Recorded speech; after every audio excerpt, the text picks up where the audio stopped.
नमस्कार साथियों, आप देख रहे हैं यूपी मीडिया। आइए जानते हैं उत्तर प्रदेश की दिन भर की ताजा और बड़ी खबरें। आज की पहली खबर, कक्षा 9 से 12 तक के छात्रों को 2 अक्टूबर को मिलेगी छात्रवृत्ति। उत्तर प्रदेश में छात्रवृत्ति प्रणाली में सुधार करने और एकरूपता लाने को लेकर सोमवार को गोमती नगर स्थित भागीदारी भवन में बैठक का आयोजन हुआ। इसमें मंत्रियों और अधिकारियों ने हिस्सा लिया। बैठक में निर्णय लिया गया कि छात्रवृत्ति योजना में सुधार 3 चरणों में किया जाएगा। बैठक में तीनों मंत्रियों ने सर्वसम्मति से निर्णय लिया कि 2 अक्टूबर को कक्षा 9 से 12 तक के छात्र छात्राओं के खाते में छात्रवृत्ति पहुंच जाए। जो छात्र छात्राएं बच जाएंगे उनको अगले कुछ माह में छात्रवृत्ति दी जाएगी।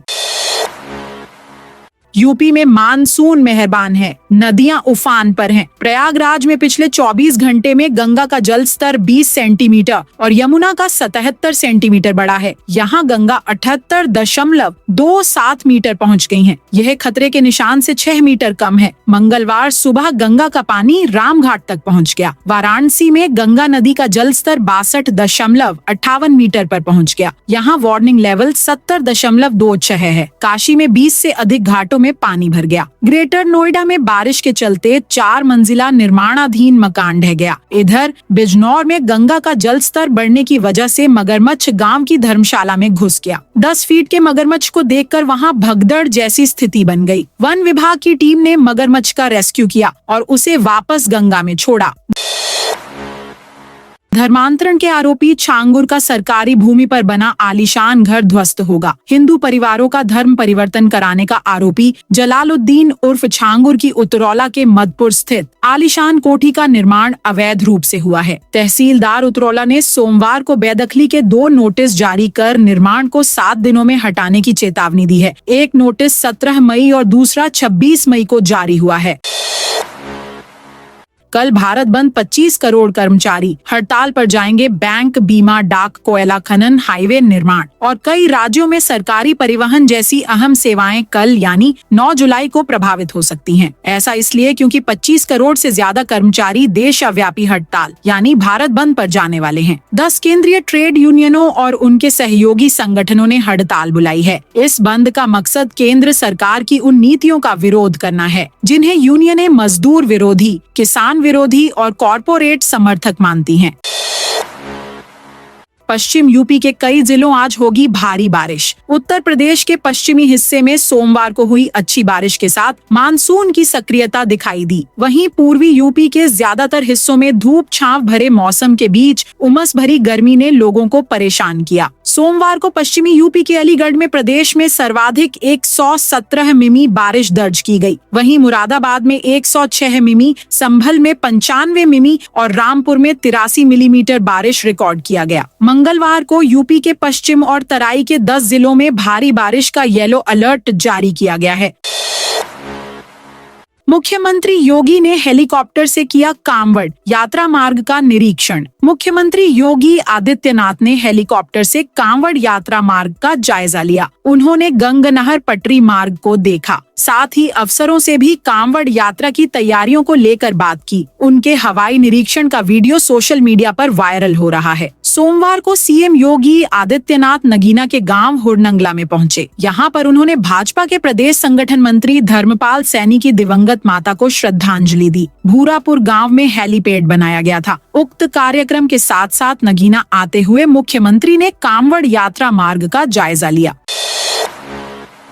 यूपी में स्कूलों के विलय पर हाईकोर्ट का फैसला। 1 किलोमीटर के भीतर स्कूल खोलना जरूरी नहीं। लखनऊ हाईकोर्ट ने बेसिक शिक्षा के स्कूलों के विलय के मामले में राज्य सरकार के पक्ष में फैसला सुनाया है। न्यायमूर्ति पंकज भाटिया की एकल पीठ ने सीतापुर की कृष्णा कुमारी समेत 51 स्कूली बच्चों की याचिकाओं को खारिज कर दिया है। कोर्ट ने कहा कि संविधान के अनुच्छेद 21A के तहत निःशुल्क और अनिवार्य शिक्षा का अधिकार है, लेकिन राज्य सरकार पर 1 किलोमीटर की दूरी के भीतर स्कूल खोलने की बाध्यता नहीं है।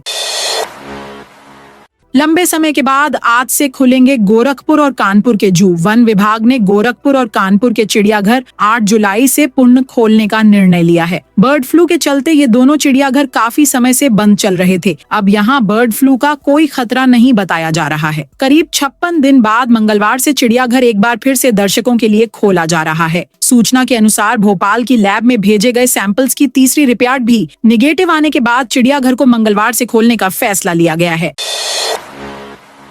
मनकामेश्वर मंदिर में पॉलीथिन से नहीं चढ़ा सकेंगे दूध। 11 जुलाई से पवित्र सावन मास की शुरुआत हो रही है। ऐसे में प्राचीन मनकामेश्वर मंदिर में श्रद्धालुओं की सबसे ज्यादा भीड़ होती है। मंदिर प्रबंधन की ओर से निर्णय लिया गया है कि श्रद्धालु पैकेट या पॉलीथिन से भगवान के शिवलिंग पर दूध नहीं चढ़ा सकेंगे। श्रद्धालुओं को अपने साथ कोई भी पात्र लाना होगा जिससे वह दूध भगवान भोले को चढ़ा पाएं। सीएम योगी से मिले इसरो अध्यक्ष, राज्य के लिए अलग उपग्रह की संभावनाओं पर चर्चा। मुख्यमंत्री योगी आदित्यनाथ से भारतीय अंतरिक्ष अनुसंधान संगठन इसरो के अध्यक्ष एवं भारत सरकार के अंतरिक्ष विभाग के सचिव डॉक्टर वी नारायणन ने सोमवार को मुलाकात की। इस दौरान राज्य के लिए अलग उपग्रह की संभावनाओं पर चर्चा हुई। साथ ही राज्य के लिए रिमोट सेंसिंग तकनीकों के माध्यम से विकास की नई संभावनाएं तलाशी गयी। एयरपोर्ट की तर्ज पर चारबाग स्टेशन पर बनेंगे अत्याधुनिक शौचालय। चारबाग रेलवे स्टेशन पर एयरपोर्ट की तर्ज पर भव्य व अत्याधुनिक शौचालय बनाया जा रहा है। इसकी फिनिशिंग चल रही है। हफ्ते भर में यह बनकर तैयार हो जाएगा। इससे यात्रियों को असुविधाओं से राहत हो जाएगी। रेलवे लखनऊ मंडल के चारबाग स्टेशन के प्लेटफॉर्म नंबर 1 पर पे एंड यूज शौचालय बना हुआ है। प्लेटफॉर्म की लंबाई करीब 1.5 किलोमीटर है। शिवाजी स्मारक के लिए जल्द होगा जमीन का अधिग्रहण। आगरा के मीना बाजार मैदान स्थित टीले पर बनी राजा जयकिशन दास कोठी स्थल पर छत्रपति शिवाजी का स्मारक बनाने का प्रस्ताव है। कोठी सहित आसपास खाली पड़ी 2946 वर्ग मीटर भूमि के अधिग्रहण के लिए सोमवार को उच्च शिक्षा मंत्री योगेंद्र उपाध्याय ने मुख्यमंत्री योगी आदित्यनाथ से मुलाकात की। भूमि अधिग्रहण प्रक्रिया शुरू कराने की मांग कैबिनेट मंत्री योगेंद्र उपाध्याय ने मुख्यमंत्री से की। उन्होंने बताया कि मुख्यमंत्री ने इस संबंध में अलग से बजट का प्रावधान कराने का आश्वासन दिया है। गोंडा में 100 स्कूली वाहनों पर कार्रवाई। काली सूची में गोंडा में नए शैक्षिक सत्र की शुरुआत के साथ बिना फिटनेस के चल रहे स्कूली वाहनों पर परिवहन विभाग ने शिकंजा कसा है। गोंडा परिवहन विभाग ने 100 स्कूली वाहनों को काली सूची में डाल दिया है। इन वाहनों को कई बार नोटिस दिए जाने के बावजूद फिटनेस नहीं कराई गई। परिवहन विभाग ने इन वाहनों को अंतिम नोटिस जारी किया है। फिटनेस न कराने पर वाहनों का पंजीकरण रद्द करने की प्रक्रिया शुरू कर दी गई है। काली सूची में डाले गए वाहन न तो बेचे जा सकेंगे और न ही सड़क पर चला सकेंगे। अगर ये वाहन सड़क पर दिखे तो उन्हें सीज कर दिया जाएगा। कांवड़ यात्रा के दौरान कोई हादसा न हो इसलिए 11 जुलाई से भारी और 16 जुलाई से हल्के वाहनों को जिले में नहीं आने दिया जाएगा। बॉर्डर पर ही सभी वाहनों को रोक दिया जाएगा या फिर वहां से वापस भेज दिया जाएगा। इसके अलावा 18 जुलाई से कांवड़ मार्गों पर स्थानीय वाहनों का आवागमन भी बंद करा दिया जाएगा। हरिद्वार और गोमुख से कांवड़ लेकर आने वाले लाखों कांवड़िये जिले के विभिन्न मार्गों से अपने गंतव्य की तरफ रवाना होते हैं। इस दौरान हल्के और भारी वाहनों के संचालन से हादसे होने का खतरा भी बना रहता है। कांवड़ियों की यात्रा सुरक्षित करने के लिए पुलिस व प्रशासन ने हल्के और भारी वाहनों के जिले में प्रवेश पर रोक लगाने की तारीख तय कर दी। इसमें 11 जुलाई से जिले के बायनडर से भारी वाहनों को प्रवेश नहीं दिया जाएगा। इसके साथ ही ईस्टर्न पेरीफेरल एक्सप्रेस वे से गुजरने वाले वाहनों को नीचे नहीं उतरने दिया जाएगा। यश दयाल ने कई लड़कियों से संबंध बनाए। रॉयल चैलेंजर्स बेंगलुरु के खिलाड़ी यश दयाल के खिलाफ सोमवार देर रात पुलिस ने नामजद मुकदमा दर्ज कर लिया है। क्रिकेटर पर इंदिरापुरम क्षेत्र की रहने वाली युवती ने 5 वर्ष तक संबंध में रहकर यौन उत्पीड़न का आरोप लगाया था। मुकदमा दर्ज होने पर गुरुग्राम के क्रिकेटर अवाक हैं। उन्हें विश्वास नहीं हो रहा है कि ऐसा भी यश कर सकते हैं। मामला 21 जून को तब सामने आया जब युवती ने मुख्यमंत्री पोर्टल पर मामले की शिकायत की थी। माफिया अतीक अहमद के साढ़ू इमरान और उसके भाइयों पर पुलिस का शिकंजा। माफिया अतीक अहमद के साढ़ू इमरान व उसके भाइयों की मुश्किलें बढ़ रही हैं। पुलिस शिकंजा कस रही है। इमरान, उसके भाइयों एवं मां सहित अन्य पर 5 और FIR दर्ज हुई है। बता दें कि इसके पहले अंजुमन आरा पत्नी परवेज अहमद JK नगर करेली निवासी ने दर्ज कराई थी। करेली पुलिस मामले में मुकदमा दर्ज कर जांच में जुट गई है। पुलिस के मुताबिक पीड़ित रुखसार कुरैसी, फिरोज बानो, नाजमीन बानो, जिया तारिक अंसारी व शकील अहमद ने पुलिस को बताया कि उन्होंने एक जमीन खरीदी थी, उसमें निर्माण कार्य भी कराया। बरेली में जिला सहकारी बैंक में 1 करोड़ 31 लाख रुपए का घोटाला। बरेली में जिला सहकारी बैंक की फरीदपुर शाखा में 1 करोड़ 31 लाख रुपए का घोटाला सामने आया है। इसमें शाखा प्रबंधक गौरव वर्मा व तत्कालीन शाखा प्रबंधक मुकेश कुमार गंगवार, कैशियर चंद्र प्रकाश व दीपक पांडेय को निलंबित कर दिया गया है। गंगा का बढ़ता जल स्तर बना खतरा। गंगा और यमुना नदियों का जल स्तर लगातार बढ़ रहा है, जिससे निचले इलाकों यानी कछारी बस्तियों में पानी घुसने का खतरा बढ़ गया है। इस स्थिति को देखते हुए प्रशासन ने अलर्ट जारी कर दिया है और स्थानीय लोगों ने भी एहतियात के तौर पर तैयारी शुरू कर दी है। सोमवार शाम कानपुर से गंगा में लगभग 6,39,678 क्यूसेक पानी छोड़ा गया। यमुना में इससे भी ज्यादा पानी आ रहा है। इसकी वजह से संगम और उसके आसपास के इलाकों में आम दिनों की तुलना में 10 गुना ज्यादा पानी पहुंच रहा है।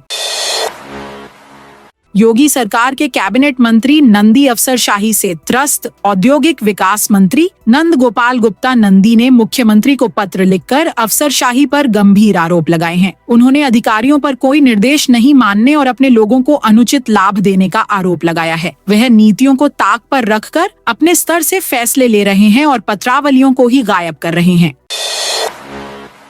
लखनऊ कानपुर मेट्रो को रैपिड रेल जोड़ेगी। लखनऊ कानपुर के बीच प्रस्तावित रैपिड रेल दोनों शहरों के मेट्रो स्टेशनों से सीधे जुड़ेगी। यह कानपुर के नयागंज और लखनऊ के अमौसी मेट्रो स्टेशन के बीच चलेगी। 40 मिनट में सफर पूरा होगा। इसके लिए दोनों स्टेशनों के बीच 67 किलोमीटर लंबा नमो कॉरिडोर बनाया जाएगा। शासन ने परियोजना की नियमित निगरानी के लिए प्रमुख सचिव आवास की अध्यक्षता में 13 अफसरों की कमेटी बनाई है। रैपिड रेल परियोजना के प्रस्ताव अनुसार कॉरिडोर शुरू होने से 40 मिनट में अमौसी मेट्रो स्टेशन से नयागंज मेट्रो स्टेशन पहुंचा जा सकेगा।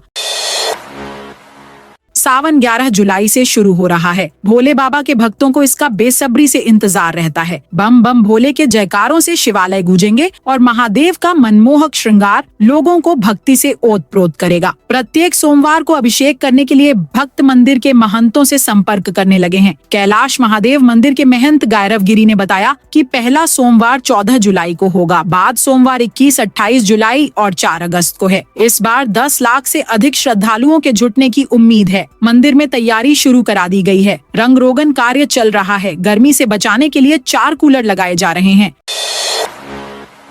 आगरा मेट्रो का फैला ऐसा काम, MG रोड जाम ही जाम। आगरा के MG रोड पर मेट्रो के काम से वाहन चालकों की परेशानी बढ़ रही है। सोमवार दोपहर को स्कूलों की छुट्टी के बाद राजा मंडी से सुभाष पार्क तक वाहनों की लाइन लग गई। 5 मिनट का रास्ता पार करने में वाहनों को आधा घंटा तक लग गया। पुलिस भी जाम खुलवाने में नाकाम रही। स्कूली वाहन और एम्बुलेंस तक फंसी रहीं। दोपहर में 1 बजे लगे जाम से 3 बजे के बाद राहत मिल सकी। वहीं मदिया कटरा मार्ग और हाईवे के खंदारी सर्विस रोड पर भी जाम ने लोगों को परेशान किया।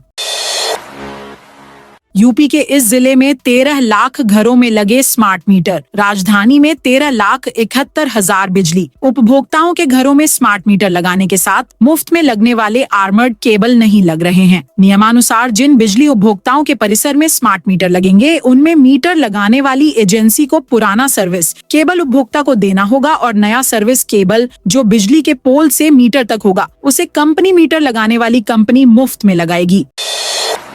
महिलाएं बोली, हेमा मालिनी को मथुरा से निकाल देंगे बांके बिहारी कॉरिडोर को लेकर। मथुरा सांसद हेमा मालिनी के ये 2 बयान बताते हैं कि बीजेपी सांसद को लेकर ब्रजवासियों में गुस्सा है। अब तक गोस्वामी और कुंज गलियों में रहने वालों की जो खींचतान यूपी सरकार और एडमिनिस्ट्रेशन के बीच चल रही थी, अब वो गुस्सा बीजेपी सांसद पर भड़क गया। वृंदावन के लोग कह रहे हैं ब्रजवासी कहीं नहीं जाएंगे, पहले वह लोग जाएं जो बाहर से यहाँ आकर ब्रज की सांस्कृतिक पहचान को बदलना चाहते हैं। हम हेमा मालिनी को मथुरा से निकाल देंगे। अमरनाथ यात्रा 5वें दिन 24,000 श्रद्धालुओं ने दर्शन किए। अमरनाथ यात्रा के 5वें दिन 23,857 श्रद्धालुओं ने पवित्र गुफा में हिम शिवलिंग के दर्शन किए। अब तक एक दिन दर्शन करने वालों की यह सबसे बड़ी संख्या है। यात्रा के पहले दिन गुरुवार को 12,348, शुक्रवार को 14,515, शनिवार को 21,109, रविवार को 21,512 तीर्थयात्री दर्शन के लिए पहुंचे थे। पवित्र अमरनाथ यात्रा 3 जुलाई को शुरू हुई थी। पहले 5 दिन में ही दर्शन करने वाले श्रद्धालुओं की संख्या 93,336 पहुंच गई है। इस बीच 8,605 यात्रियों का छठा जत्था सोमवार को जम्मू से गांदरबल के बालटाल और पहलगाम के नुनवान बेस कैंप के लिए रवाना हुआ। तो दोस्तों, यह थी आज यूपी के सभी जिलों की खबरें। आप इस वीडियो को कौन से जिले से देख रहे हैं, उस जिले का नाम बताइए।